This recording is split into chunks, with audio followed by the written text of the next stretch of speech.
Bonjour, comment allez-vous aujourd'hui? Moi je vais très bien, je suis ravie, on va parler des blessures d'âme. Alors c'est pas que j'ai un petit côté et que je suis ravie que vous ayez des blessures, mais c'est parce que quand on commence à les comprendre et à en prendre conscience, c'est déjà un premier pas vers la guérison et vers la libération qui va suivre.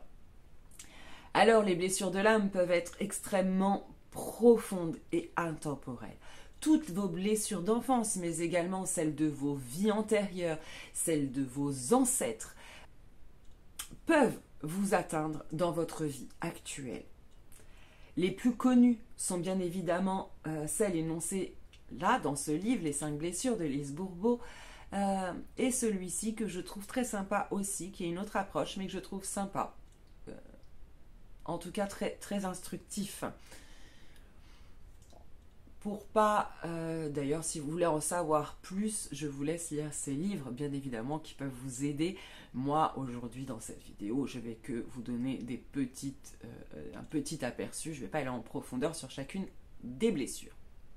Nous avons tout d'abord la blessure de rejet. Cette blessure, elle prend souvent naissance intra-utéro chez les enfants qui ne se pensent pas désirés. Inconsciemment, le rejeter ne pense pas mériter la vie et ainsi donc ne s'autorise ni abondance, ni joie, ni bonheur. Il y aura donc une forte tendance à fuir tout ce qui est situation difficile comme les conflits. En revanche, il sera autonome, avec un monde intérieur très riche. Il ne sera pas dans la dépendance du matériel et aura une facilité à la spiritualité. Au niveau physique, on dit qu'ils auront une silhouette très fine à la limite de la peau sur les os. Ainsi donc, je vous donne l'exemple avec cette première blessure. Vous avez bien compris qu'il y a toujours un point, ça va déterminer votre caractère d'un point de vue négatif, mais également positif. N'oublions pas qu'à chaque part d'ombre, il y a sa part de lumière. Ensuite, nous avons la blessure de l'abandon. L'abandon qui, elle, va se développer en général dans les premières années de la vie, de 0 à 3 ans. Elle se crée chez les enfants qui ne se considèrent pas ne pas recevoir assez d'amour et assez d'affection ou d'attention. Attention, on parle bien d'une perception que l'enfant ressent, pas forcément d'une réalité. D'accord ? Parce que l'enfant peut ressentir ça parce qu'il a cette même blessure qui vient d'une vie antérieure. Hein ? Que les choses soient bien claires, le but c'est pas d'incriminer les parents, c'est comment chaque âme ressent la même situation. D'ailleurs, un enfant qui rentre à la maternelle, pour certains ça va créer une vraie blessure d'abandon et d'autres ça va passer crème. Hein ? Donc, et c'est une étape importante de la vie. Tout ça pour dire que c'est à chaque partie, à chaque individu va réagir différemment à certaines situations et que tout est ok avec ça et qu'il faut respecter sa propre vérité. Voilà. Alors pour ceux qui ont une tendance à l'affection, qui ont la blessure d'abandon, bien sûr qu'ils vont avoir une tendance à développer de la dépendance affective par peur d'être abandonnés. Ils sont souvent très affectueux, sensibles, aimants.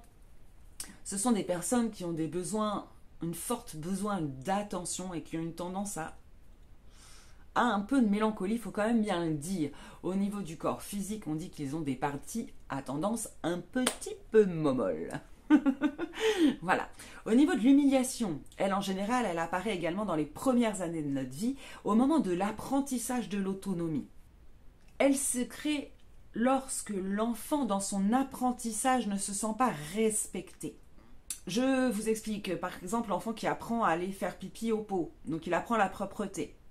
Mais quand il fait pipi dans sa culotte, on l'engueule profondément, lui dit qu'il nanana, enfin bref, on l'incrimine, etc. Ça peut créer, voilà. La blessure d'humiliation est une des plus difficiles des blessures à soigner, car c'est une des plus profondes et plus profondément ancrées. Et elle va créer souvent des comportements extrêmes. Autrement dit, des addictions. Hein, notamment au niveau de la nourriture et du sexe, de tout ce qui va combler ce petit chakra sacré de petit enfant humilié. Il a une tendance à se sacrifier pour les autres et à s'oublier. En revanche, ce sont des personnes extrêmement serviables, empathiques et agréables à vivre. Physiquement, les humiliés passent souvent par des phases où leur corps va grossir, comme pour se protéger. Ensuite, nous avons la blessure de trahison. La blessure de trahison, elle va venir se réveiller souvent à un moment de la phase du complexe d'Oedipe, c'est-à-dire entre 2 et 5 ans. Quand l'enfant se sent trahi, arrivée d'un nouvel enfant, dans la famille, violence, etc. Encore une fois, ce sont des personnes qui ont besoin de contrôle quasiment tout le temps. Il faut qu'ils contrôlent tout. Ce sont des personnes qui sont énergiques et entreprenantes avec un esprit vif. En général, il a confiance en lui et il sait où il va. Physiquement, ils ont souvent une partie du corps un peu plus développée que le reste. Voilà pour cette blessure de trahison. Et ensuite, nous avons la blessure de l'injustice qui arrive, elle, en général pour la première fois, entre 4 et 6 ans, pour les enfants que l'on ne laisse pas être eux-mêmes, tout simplement. Ce sont des personnes, c'est-à-dire que voilà, ils ont une éducation extrêmement rigide, l'enfant n'a pas le droit de parler, n'a pas le droit de respirer, il n'a pas le droit de rigoler, il n'a pas le droit de faire ci, il n'a pas le droit de faire ça. Bref, on le bride complètement par rapport à sa propre personnalité. Et c'est ça qui crée la première blessure d'injustice dans la tête, dans le psyché, dans l'inconscient de l'enfant. Ça va donner des personnes qui ont tendance à être extrêmement rigides, à ne pas se laisser aller, parce qu'en fait, ils pensent inconsciemment qu'il faut être parfait pour être aimé.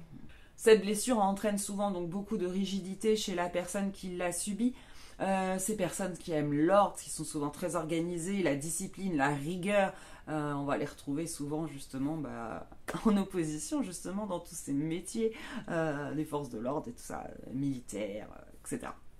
Voilà pour les 5 blessure principale de l'âme qu'on peut connaître. Déjà, vous êtes peut-être reconnu dans certains profils, c'est pour ça que je vous ai donné aussi les côtés positifs, négatifs de ce que ça peut donner à l'âge adulte, pour que vous arriviez déjà à situer un petit peu là où vous en êtes et ce qu'il va vous rester à travailler, bien évidemment. Mais je vais vous donner quelques petites clés supplémentaires.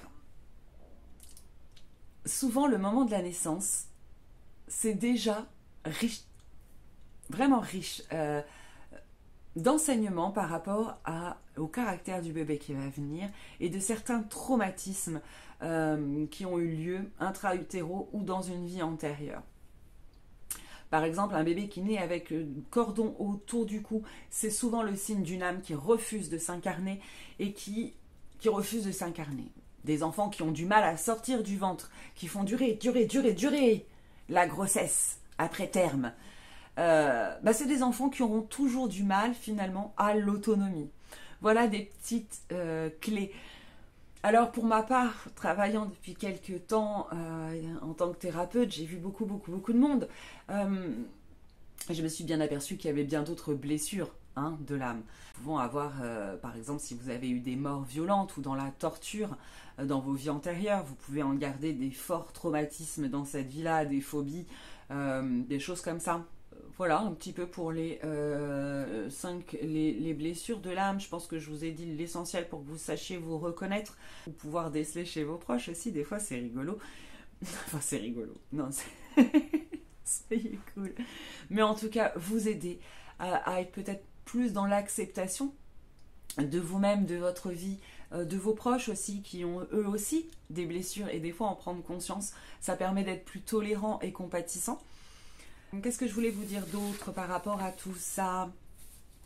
Ah oui, si, c'est très important. Nous avons énoncé les blessures. Peut-être que vous êtes reconnu dans une de ces blessures. Mais il est important de savoir que chacune de ces blessures s'inscrit strictement dans tous les plans de votre être. Dans vos corps énergétiques d'abord, sous forme de kystes, de pieux, etc. Je ne vais pas détailler, vous n'êtes pas énergéticien et ce n'est pas le problème. Mais sachez que ça laisse des choses dans vos corps énergétiques qui vont venir bloquer derrière votre corps physique, bien évidemment, et qui vont créer certaines maladies, douleurs, maladies dans votre corps physique. Et nous avons bien évidemment l'empreinte que ça laisse dans le psyché, dans le psychologique et dans l'émotionnel, telles que des peurs, des croyances limitantes, des pensées négatives, une surprotection émotionnelle où on se blinde le cœur, on se referme pour ne plus souffrir. Tout ça sont des réponses finalement de protection à ces peurs, à ces blessures, initiales. Il est donc extrêmement important de traiter les blessures d'âme sur tous les plans pour une guérison totale de votre être. Tout simplement. D'ailleurs, les chamans pensaient que partout où il y avait maladie, c'est que déjà il y avait une blessure suffisamment importante pour qu'il y ait un morcellement d'âme laissant la place finalement à l'intrusion de quelque chose de négatif en vous. Voilà les amis ce que j'avais à vous dire pour préciser un petit peu les blessures d'âme. Je vous laisse tout de suite regarder où vous en êtes, qu'est-ce qui vous reste à travailler dans la vidéo tirage. Et moi je vous fais des énormes bisous.